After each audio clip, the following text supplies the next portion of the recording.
So welcome back to another video. And in this video, actually, we will work for the user dashboard. Okay. So in our last video, we have shown you that how admin actually can set the return date. So now user can actually see the transition book status or everything. Let's say the return date also. Okay.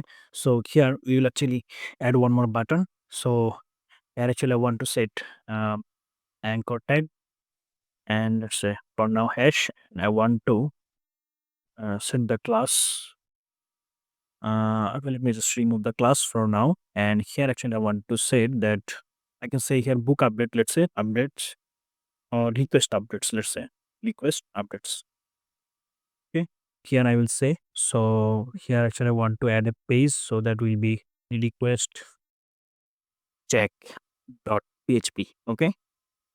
Request check dot php.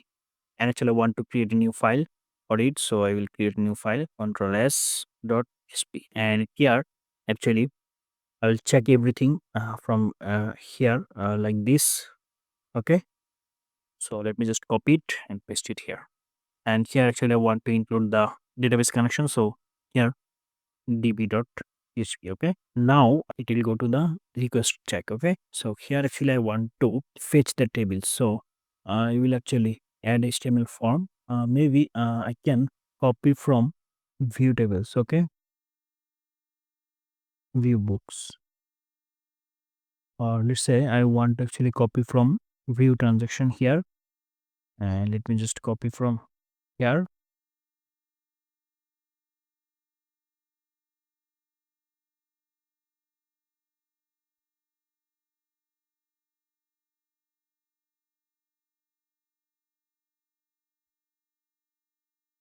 Now actually I want to remove the delete option from here.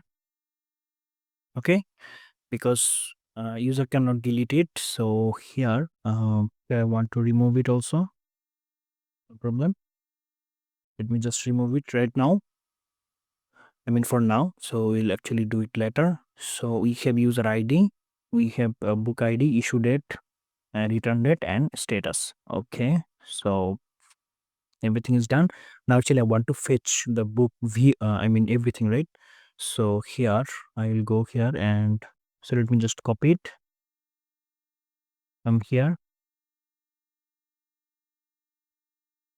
Okay, done. And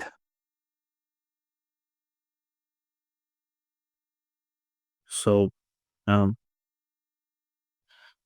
echo here that welcome. Okay, don't need really. So this, and select from transactions mysql query. So we have actually done here, else it will be admin location. Okay, now actually you can see we have shown everything here, right? So I will actually go to the um what my current, the index file, and then the file actually I have created. So I have to go to the dashboard. So slash dashboard. So I have to log out first. So now let's say login as Milan user. Okay, 1 2 3 log in.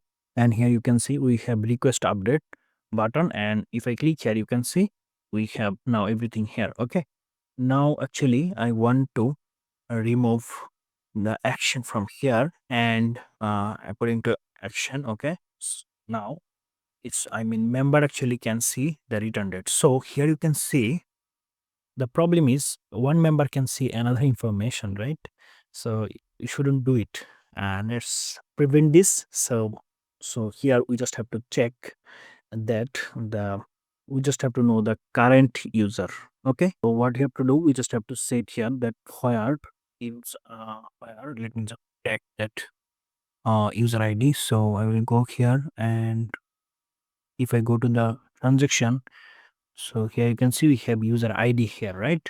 Okay, so I will say here that where user ID is equal to, we need to know the user ID, right? So here actually I want to set user ID is equal to dollar underscore session user ID. Okay, now actually I will pass this user ID here. So I'll say that where user ID is equal to dollar user ID. Now actually it will give me the right information. I mean only for the one user. Okay. So here you can see. Okay. Now actually it cannot. I mean one user cannot actually see other user information. Okay. So we have solved it. Now user actually can check the return date. Okay. And now in our next video, okay, we will show you that how actually admin can change the status. So thanks for watching. See you in the next video. Till then, goodbye.